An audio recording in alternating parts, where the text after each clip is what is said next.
Dieser Kanal untersucht, warum Geld still und leise verschwindet. Aber es ist nicht nur Geld, das verschwindet. Was unbemerkt verloren geht, ist Zeit. Kleine Kosten, vergessene Abonnements, tägliche Zahlungen, die nicht beachtet werden. Für sich genommen scheinen sie unbedeutend zu sein, aber zusammen verschieben sie langsam die Zukunft. Wir geben keine Ratschläge, wir machen keine Versprechungen. Wir untersuchen nur, wie diese Systeme funktionieren und warum sie so spät bemerkt werden.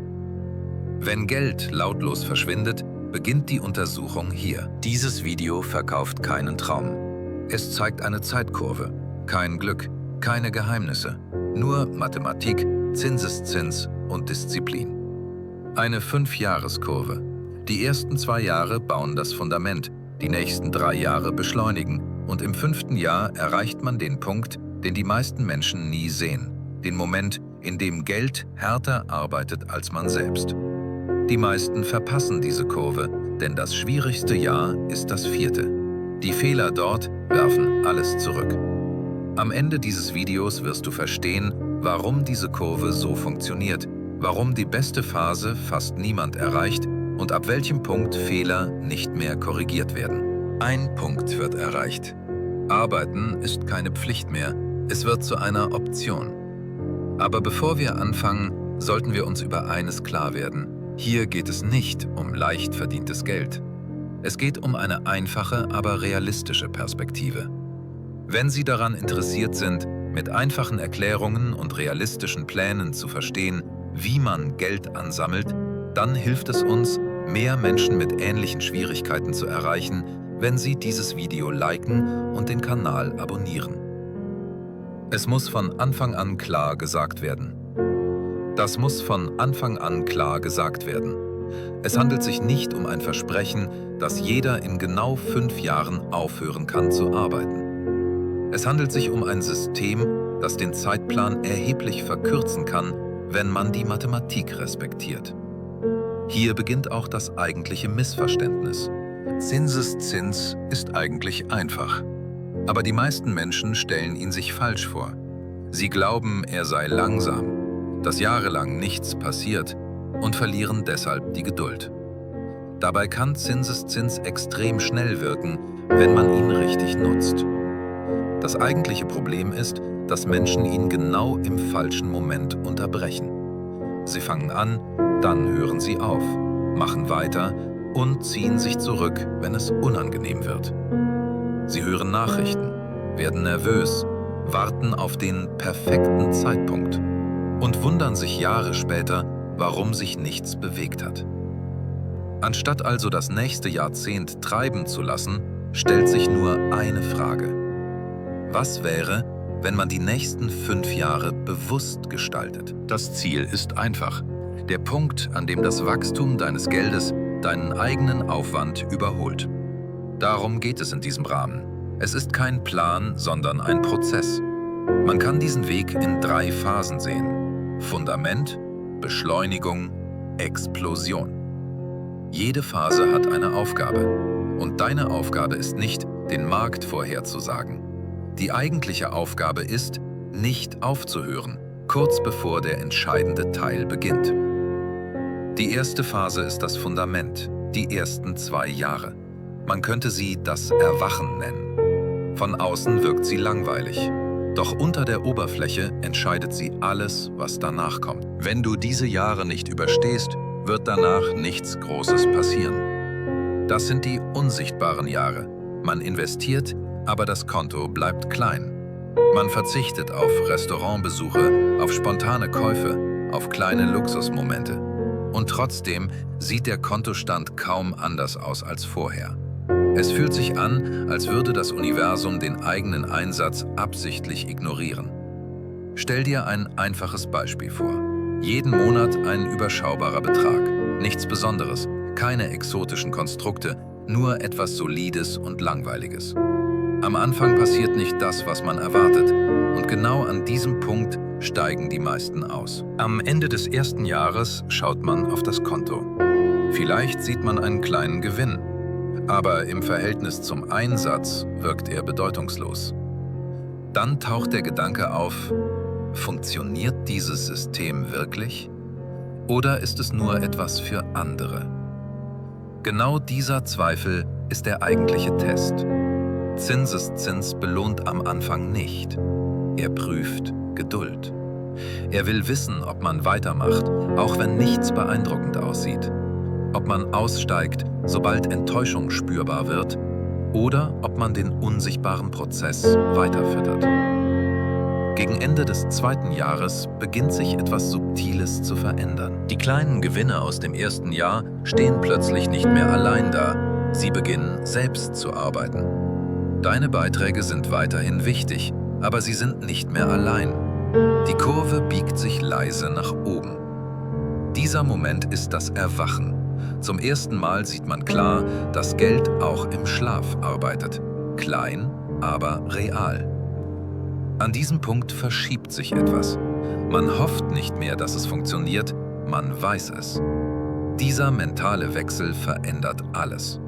Sobald man gesehen hat, dass Geld Geld erzeugt, selbst in kleinen Beträgen, sieht man Zeit nie wieder gleich. Die Frage ist nicht mehr Geschwindigkeit. Ab diesem Punkt geht es nicht mehr um Geschwindigkeit. Die eigentliche Frage lautet, was passiert, wenn man das jahrelang nicht unterbricht? Die ersten 2 Jahre sind emotional hart. Man sagt ständig Nein. Nein zu neuen Dingen. Nein zu sinnlosen Upgrades. Nein dazu, mit fremden Lebensstilen mitzuhalten. Nach außen wirkt alles normal, doch innerlich verändert sich etwas. Was man wirklich tut, ist, einen Wald zu pflanzen. Am Anfang ist es nur ein Samen, dann ein paar kleine Setzlinge.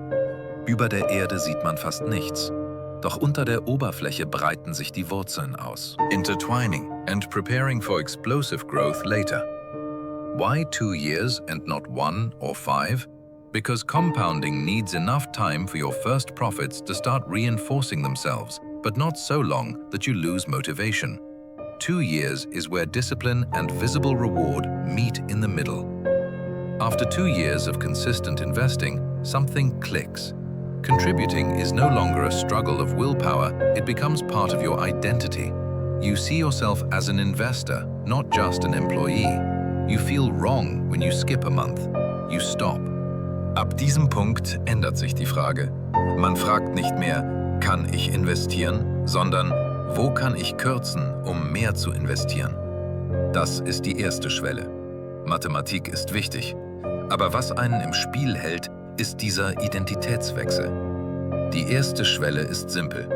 2 Jahre, um eine Gewohnheit aufzubauen, sich selbst zu beweisen, dass Zinseszins real ist und die unsichtbaren Jahre zu überstehen, ohne auszusteigen. Wer diese Linie überschreitet, ist bereit für den nächsten Schritt. Jetzt beginnt Phase 2, die nächsten 3 Jahre. Das ist die zweite Schwelle. Frühere kleine Gewinne sind jetzt nicht mehr passiv. Dieses Geld arbeitet mit derselben Geschwindigkeit wie dein ursprünglicher Einsatz. Doch viele Menschen bleiben hier stecken. Sie denken weiterhin additiv. Ich spare 200, also werde ich um 200 reicher. Das ist lineares Denken.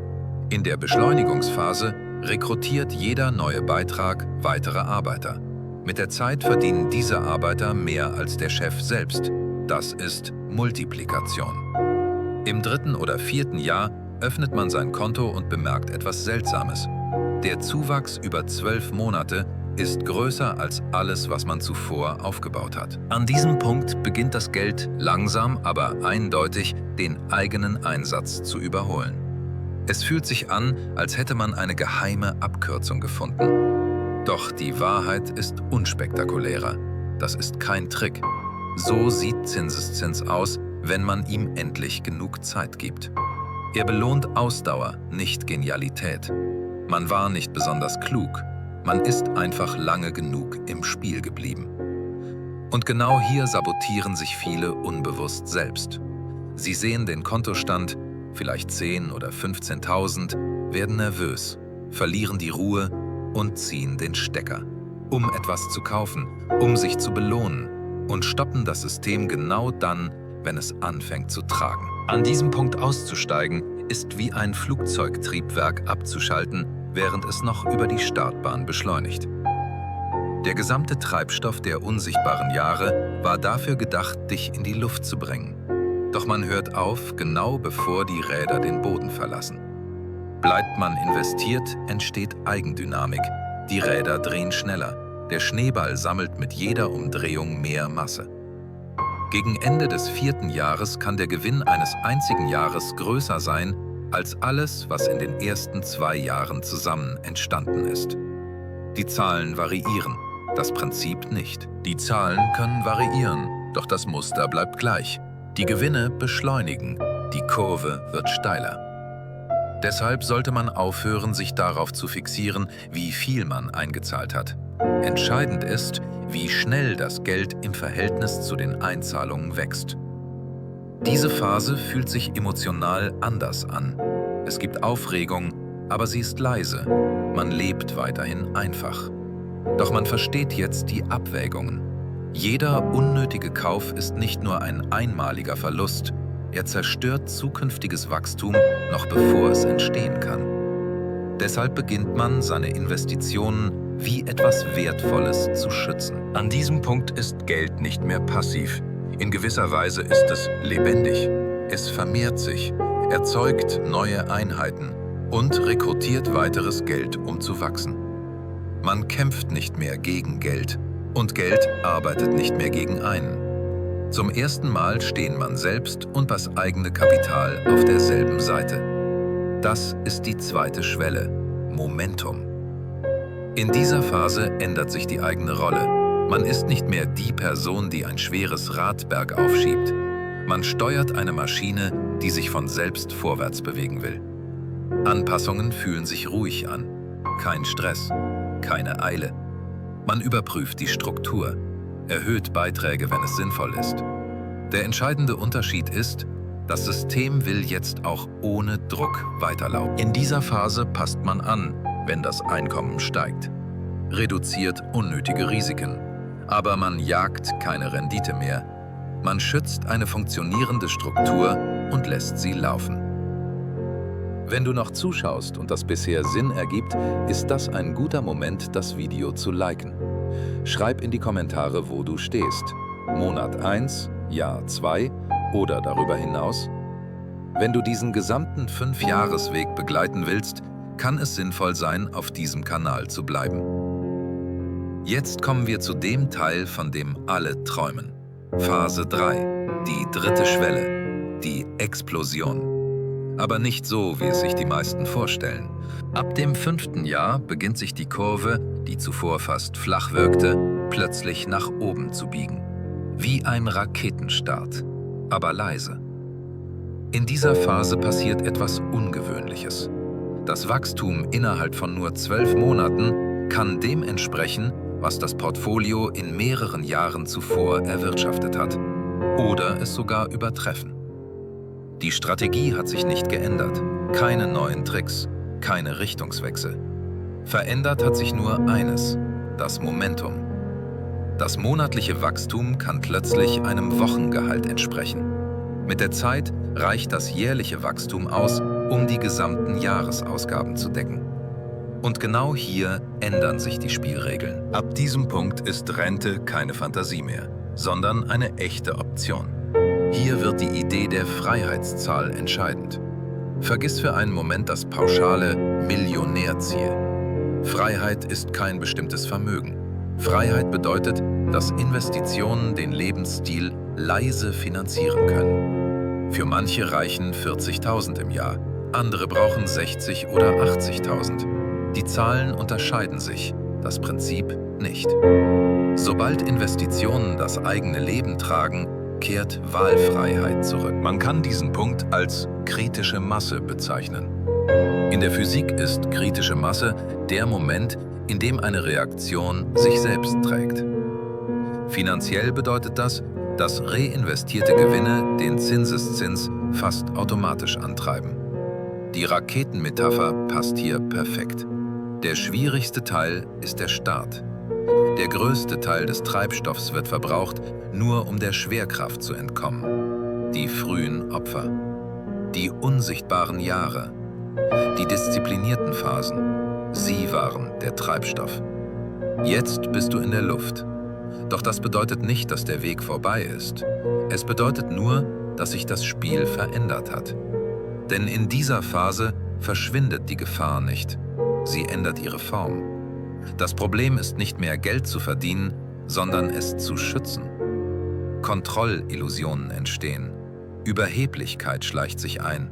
Das Gefühl, jetzt ist es geschafft, führt zu den teuersten Fehlern. Freiheit ist deshalb kein Endpunkt, sondern eine neue Verantwortung. Auf diesem Kanal werden wir genau die Fallen untersuchen, die ab diesem Moment auftreten. Denn die größten Verluste passieren dann, wenn Menschen sich sicher fühlen. Und wenn Geld leise arbeitet, ist der gefährlichste Moment der, in dem man aufhört hinzusehen.